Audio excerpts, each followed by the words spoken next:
ഈ ആദ്യത്തെ ഞാൻ ഫിഷ് വൃത്തിയാക്കണ വീഡിയോ എടുത്തിങ്ങനെ മോളാണ് കേട്ടോ. അതാണ് ഇങ്ങനെ ഇളകിക്കൊണ്ടിരിക്കുന്നത് വീഡിയോ. ഞാൻ തേങ്ങ എടുത്തു, ഫിഷ് കറി ഉണ്ടാക്കുക, അത് കാണിച്ചു തരാം കേട്ടോ.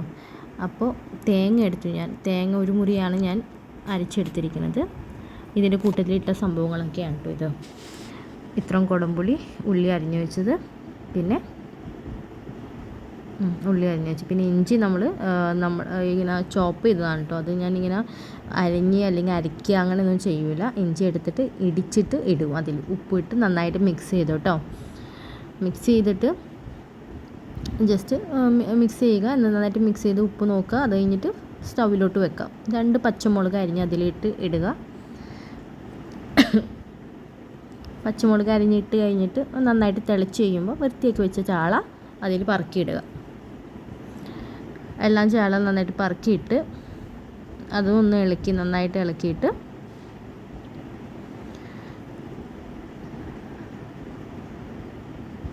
എല്ലാം വെച്ച് നന്നായിട്ട് ഇളക്കി ഒന്നും കൂടി സ്പൂണും വെച്ച് ഒന്ന് നന്നായിട്ട് ഇളക്കി കൊടുത്തിട്ട്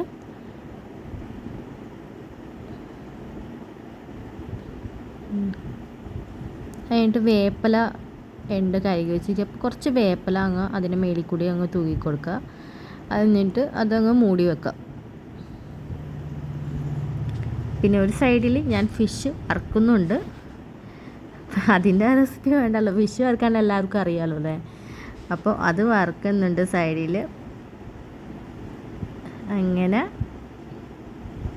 ഫിഷ് ഫ്രൈ റെഡിയായി, ഫിഷ് കറി റെഡിയായി. നന്നായിട്ട് തിളച്ച് കഴിയുമ്പോൾ കുറച്ച് നേരം തിളച്ചിട്ട് കഴിയുമ്പോൾ അങ്ങ് ഓഫ് ചെയ്യുക. Fish curry ready.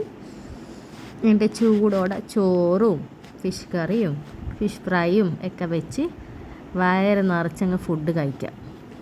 ഇത്രേ ഉള്ളൂ, കഴിഞ്ഞു.